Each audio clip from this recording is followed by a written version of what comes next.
नमस्कार। आज फिर हम हिंदी विषय के अंतर्गत एक संवाद लेखन लेकर आए हैं। तो प्रश्न कुछ इस प्रकार से पूछे जाते हैं। प्रश्न: वैक्सीन केंद्र पर कोविड-19 की वैक्सीन लगाने वाली नर्स और वैक्सीन का टीका लगवाने वाली महिला की बातचीत संवाद के रूप में लगभग 50 से 60 शब्दों में लिखिए। ठीक, तो सबसे पहले हम क्या करेंगे, प्रश्न को ठीक से पढ़कर समझ लेंगे। देखो, दो चीज़ें समझनी। एक तो ये कि जब भी संवाद लेखन होगा 2 या 3 लोगों के बीच, कम से कम 2 लोगों की आवश्यकता पड़ती है। तो इसमें एक है टीका लगाने वाली नर्स और दूसरी है टीका लगवाने वाली महिला। तो सबसे पहले हम क्या करेंगे, उत्तर लिखेंगे। उत्तर लिखने के बाद लिख देंगे कोरोना वैक्सीन लगाने वाले और वैक्सीन का टीका लगवाने वाले के बीच संवाद।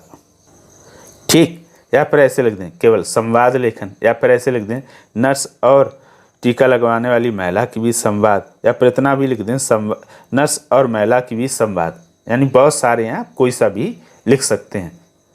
अब शुरू करते हैं। तो सबसे पहले हमने काले पेन से लिख लिया महिला, अब नीले पेन से भी लिख सकते हैं। महिला: नमस्ते मैडम। नर्स: नमस्ते। महिला: कोरोना की वैक्सीन लग रही है? नर्स: हाँ। फिर से नर्स बोलती है, अपना आधार कार्ड दीजिए। महिला: ये लीजिए। फिर आता है नर्स। नर्स कहती है, कुर्सी पर बैठ जाएं और दाएं हाथ की बाजू ऊपर कर लें। महिला: ठीक है।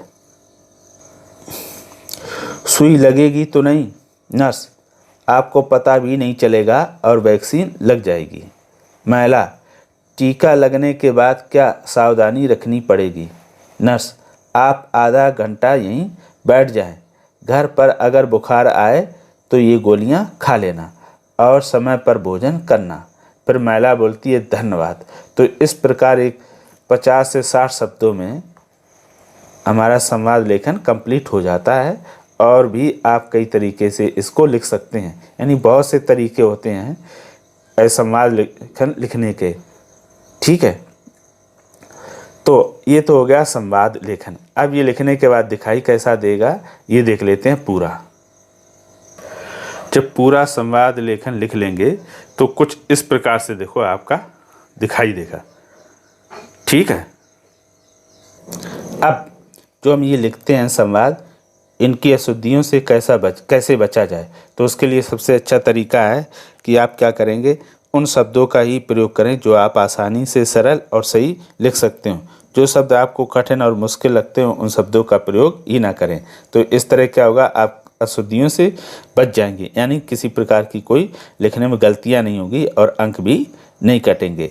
ठीक, अब इसका अभ्यास कैसे करेंगे, आप सबसे पहले तो इस संवाद लेखन को क्या करेंगे, देखकर किसी कॉपी में लिख लेंगे और एक बार और दूसरी बार फिर इसे बिना देख कर लिखें। अगर आपको लगता कि बिना देखे लिख नहीं पाएंगे तो 2 बार देख कर लिख लीजिए, 3 बार लिख लीजिएगा। ऐसे अगर अभ्यास करेंगे, यानी देख कर और फिर बाद में बगैर देख कर लिखेंगे और फिर मिलान कर लेंगे कौन सी गलतियाँ रह गई। कुछ थोड़ी बहुत गलतियाँ जैसे संवाद लिखने में, यानी वाक्य में अंतर हो सकते हैं, बशर्ते जो शब्द लिखें ये शुद्ध लिखें। वाक्य में थोड़ा बहुत अंतर चल जाएगा, यानी आप अपने तरीके से या अपनी भाषा में लिख सकते हैं। और उसी प्रकार से हम दूसरे विषयों का भी अभ्यास करेंगे। अगर कोई ऐसा संवाद लेखन है जो आपको महत्वपूर्ण लग रहा हो और आपको लिखने में कठिनाई आ रही है तो वो हमें कमेंट बॉक्स में लिखकर भेज दें। ठीक, तो इस प्रकार अगर आप साफ सुथरा, स्वच्छ और शुद्ध संवाद लेखन लिखेंगे तो निश्चित तौर में आपको पूरे में पूरे अंक मिलेंगे।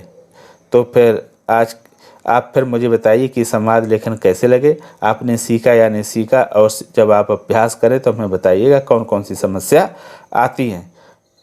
तो फिर आज के लिए इतना ही, आप फिर मिलेंगे किसी नए विषय के साथ। तब तक के लिए धन्यवाद।